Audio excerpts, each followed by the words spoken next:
શ્રીમદ્ ભગવદ્ ગીતા અધ્યાય 13 શ્લોક 16 બહિઃ અંતઃ ચ ભૂતાનામ અચરમ ચરમ એવ ચ સૂક્ષ્મત્વાત તત અવિજ્ઞાયમ દૂરસ્થમ ચ અંતિકે ચ તત.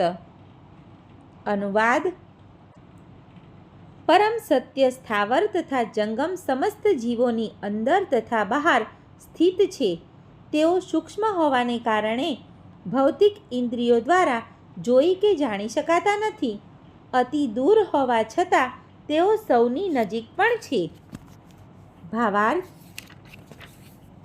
વૈદિક સાહિત્યમાં જાણવા મળે છે કે પરમેશ્વર નારાયણ પ્રત્યેક જીવાત્માની અંદર તથા બહાર નિવાસ કરી રહ્યા છે.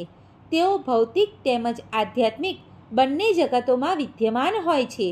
તેઓ અતિ દૂર હોવા છતાં આપણી પાસે પણ છે. આ વચનો વૈદિક ગ્રંથોના છે.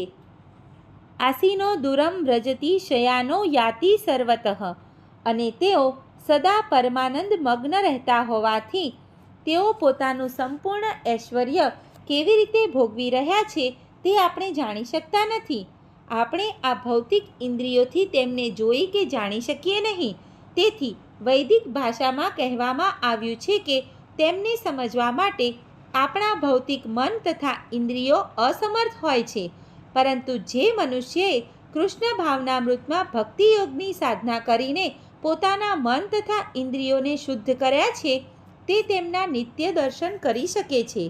બ્રહ્મ સંહિતામાં સમર્થન થયું છે કે પરમેશ્વર માટે જે ભક્તમાં પ્રેમ હોય છે તે નિરંતર તેમના દર્શન કરી શકે છે.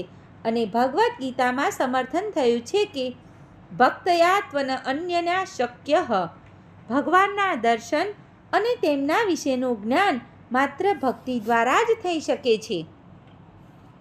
સર્વે મિત્રોને દીપ્તિ જોશીના જય શ્રી કૃષ્ણ.